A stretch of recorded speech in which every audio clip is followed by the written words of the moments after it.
Soon after, Larry gets himself together, fresh clothes, a shower. He then meets Griffin for breakfast. Griffin then says, "I'm not quite familiar with what you enjoy, so I had a full English breakfast provided for you."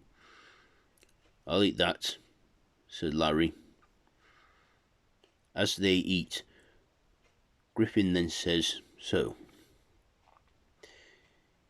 you need help taming the animal within you. I can tell you that your fiancée, she was not killed by you. She was killed by Agent Wagner. And how do you know this? She contacted our medium." "You mean she's here?" "No. But she did want you to know that you have nothing to be blaming yourself for.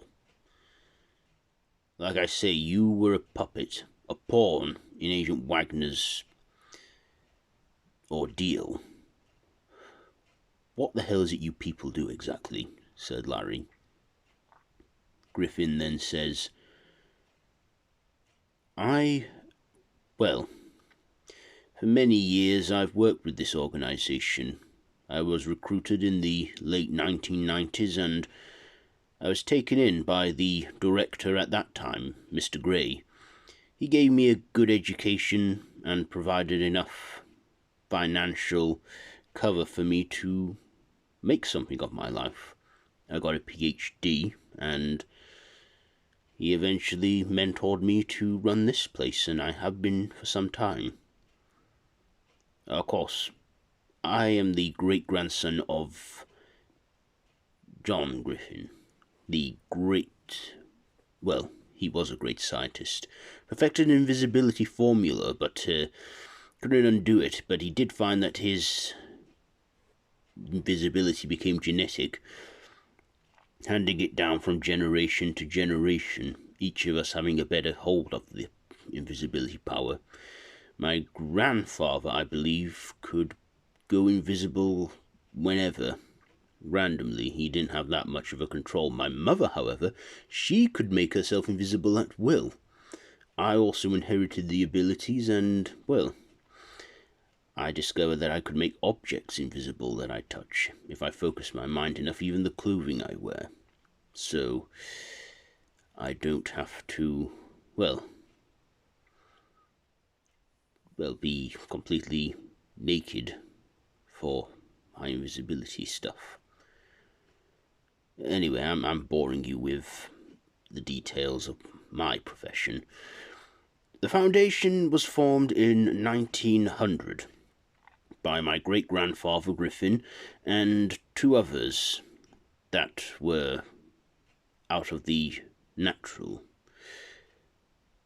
Dr. Henry Jekyll and Mr. Dorian Gray, they formed an alliance with my grandfather, decided that man is not alone in this world and they need to, well, protect man from it. And that's what we've been doing throughout the last century and a half. But with the technological advancements that man has made in the last century with phones, cameras, technology, people have caught sightings of monsters, glimpses of ghosts, UFOs. There's only so many times that can be brushed off as a hoax. "What are you saying?" said Larry. "What I'm saying is, man will know of our existence sooner or later, and we need to prepare them for it. Let them know that there are good monsters out there." "So, what, you want me to be that?" "Agent Wagner had the same belief I did, but he had a different way of doing it. Believing if he can make a monster, he can control them and show that there are benefits to it. But, like I say, he abused his power and authority," said Griffin. "Anyway, Lawrence Talbot, I believe you have some qualifications. You were a former policeman. Before that, you trained in the Marines but dropped out. You have quite the set of skills. Skills that could be put to use." "Are you trying to offer me a job?" said Larry. In a word, yes. Now that Agent Wagner is disposed of, we have a position free. Of course, his department was cleaning up the scenes and making it look natural, but, well, you are not qualified in that field. We'll find some other staff of that department who sort it out and stuff, but with the wolf within you, what if you could tame it, transform at will, form an alliance? The third full moon is tonight. We'll let you have your transformation in one of our cells where we'll contain you, and in the morning I will introduce you to some people who can help you with your predicament. The day draws to an end, and Larry removes his shirt and locks himself in a cell at the Foundation, where he transforms into his wolf state once again and howls it out. The next morning, Larry wakes up, tattered up trousers and exhausted. A woman then sits at his cell watching him, saying, "Rough day." Larry, startled by this, says, "Who are you?" "Oh, of course. My name is Geraldine. Geraldine Blunt. And what are you?" "I am a witch."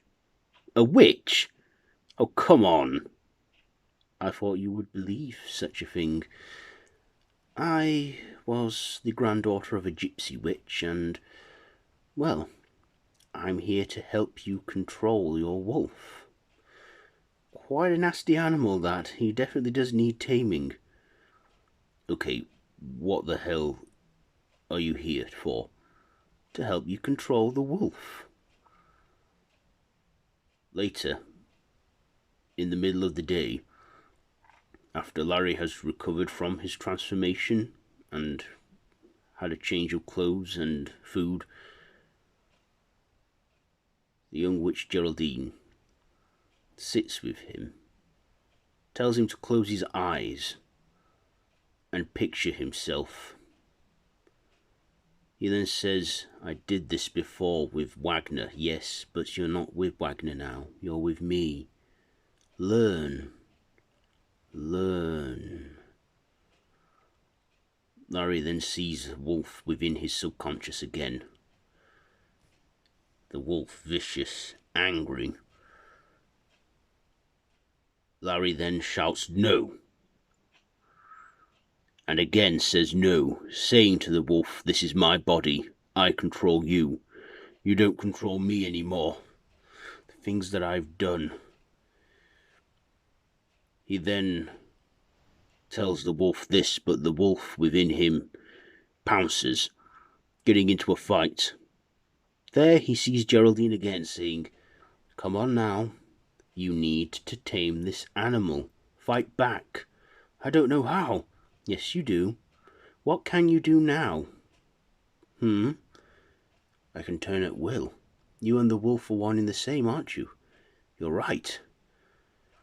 Larry then throws the wolf off him and then transforms at will.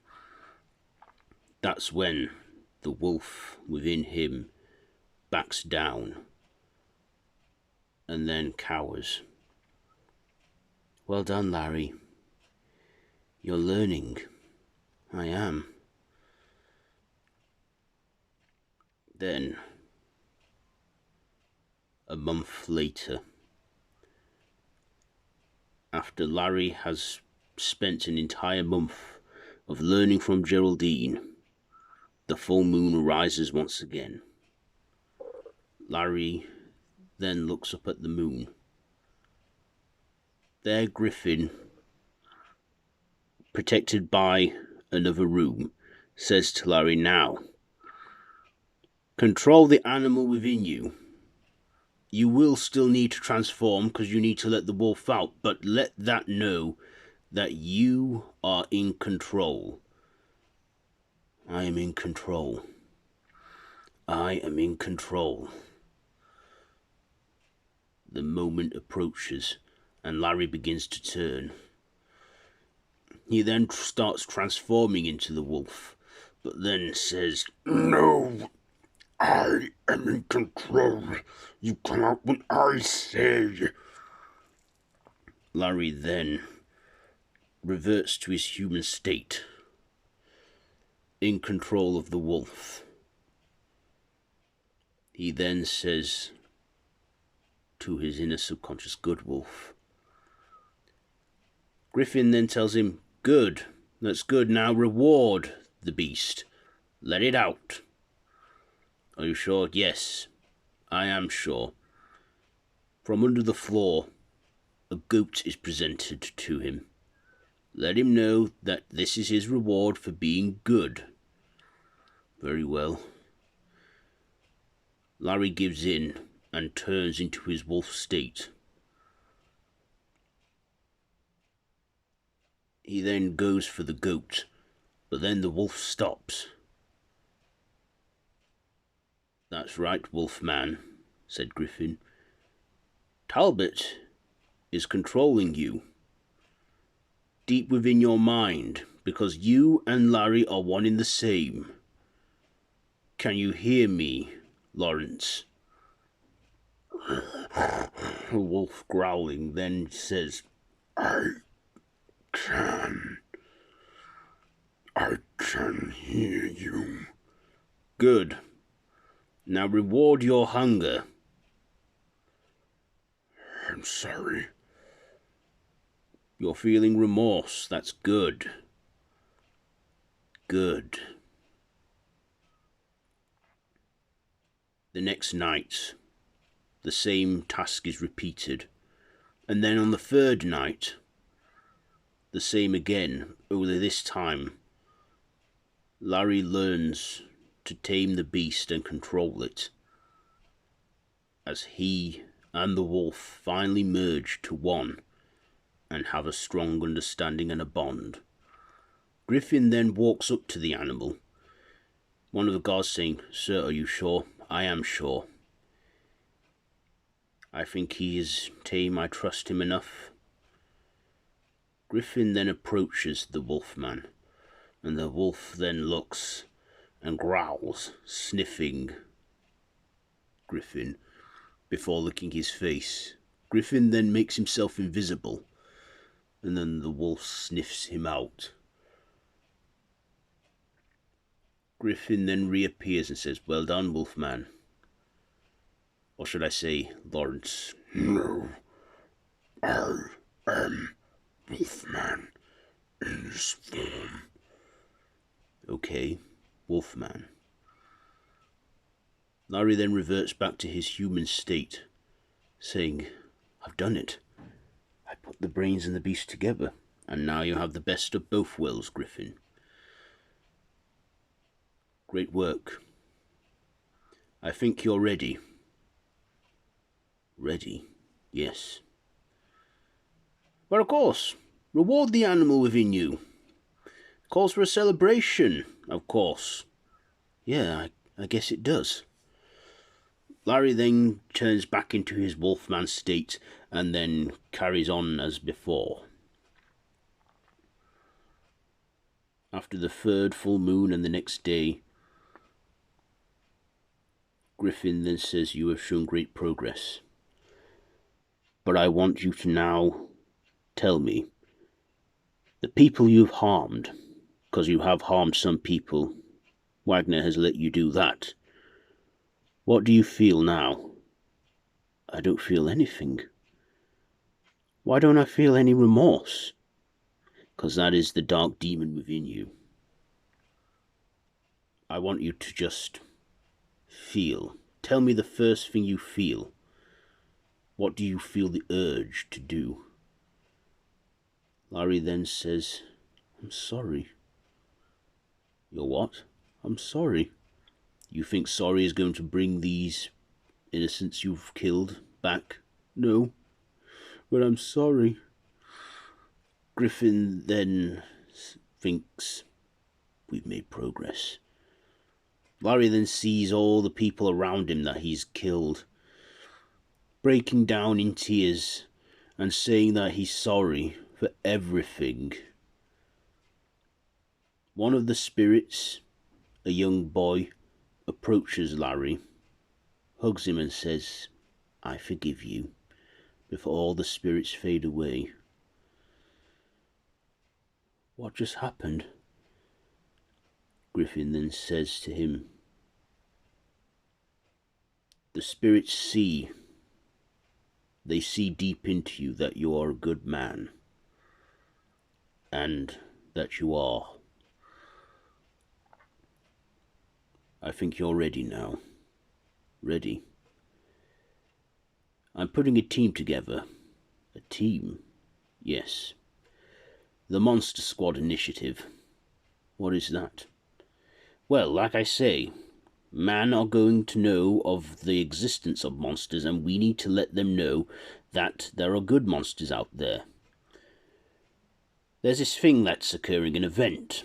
It occurs once every century, sometimes twice. It's very rare that it happens twice, but in the last century it did occur twice. But like I said, it's very rare it happens twice in a century. We're hoping that it's going to happen only once in this century." "What are you trying to say?" "Once in a century, at random, the planets align. And when the planets align, it sets off a chain reaction which weakens the barriers between worlds, dimensions to other realms. The spirit world, another planet. Basically, rifts and portals open all over the place. Now, when this happens, we fear that a great evil will come out. Because the last time this happened was when a great evil was at work, and we stopped it then. Of course, I wasn't there back then in 1932, so I can't say for sure. But I am putting a team together, and I've made some recruitments so far." Griffin then presents him with files. "Who are these people?" "People that we have on board. Ava Van Helsing, the descendant of Abraham Van Helsing, Count Dracula, and Adam Frankenstein. And here is your file. We fear that this great evil is going to come out. And when it does, we have to be ready, because there's no telling what they could do. Do I have your cooperation? Basically, are you in or are you out? Like I said, there's been a job going here for a while. Are you ready to accept it?" Larry then looks at Griffin and then says,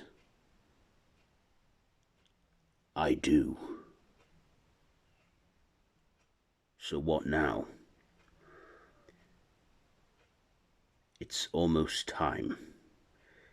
We fear that it may be about another 365 days, less if we're unfortunate.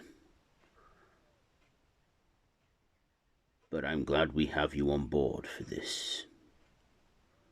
"Me too.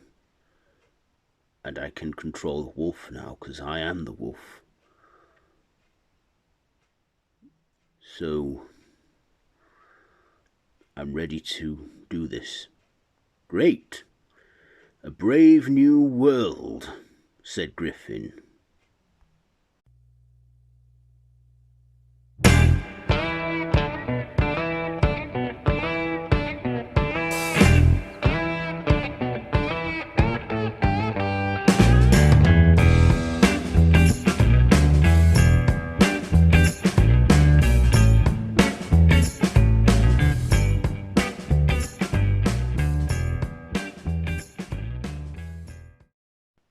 One year later, deep in the Foundation's basements in the archives, two scientists monitor what looks like an ancient Egyptian gateway.